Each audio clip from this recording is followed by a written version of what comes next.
warahmatullahi wabarakatuh. Anak-anakku sekalian, bertemu lagi dengan Ibu dalam pembelajaran bahasa Indonesia. Semoga kalian tetap semangat. Kalian anak-anak yang cerdas dan istimewa. Pertemuan kali ini kita akan membahas teks berita dengan kompetensi dasar atau KD, yaitu menanggapi isi berita. Nah, apa itu tanggapan? Berdasarkan pengertiannya, tanggapan adalah sambutan terhadap suatu ucapan.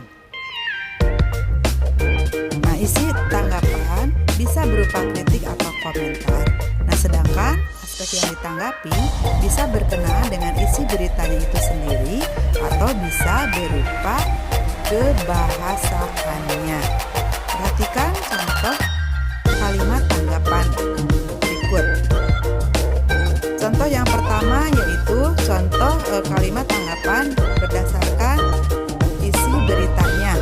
Misalnya, saya kira informasi yang disampaikan berita itu cukup akurat karena isinya tidak jauh berbeda dengan informasi-informasi yang disampaikan sumber berita lain. Nah, itu contoh kalimat tanggapan yang merupakan tanggapan berkaitan dengan isi berita. Nah, sedangkan contoh yang kedua yaitu contoh tanggapan berita berdasarkan aspek kebahasaannya.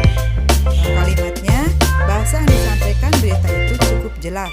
Sebagai pendengar, mudah untuk memahami informasi yang disampaikan penyampai berita.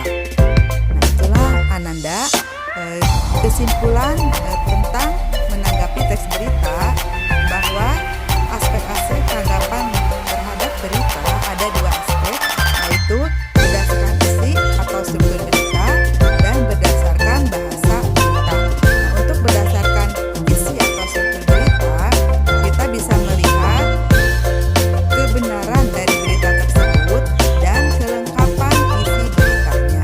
Sedangkan dari aspek bahasa, kita bisa memperhatikan bagaimana penggunaan kalimat dalam berita tersebut dan bagaimana pilihan kata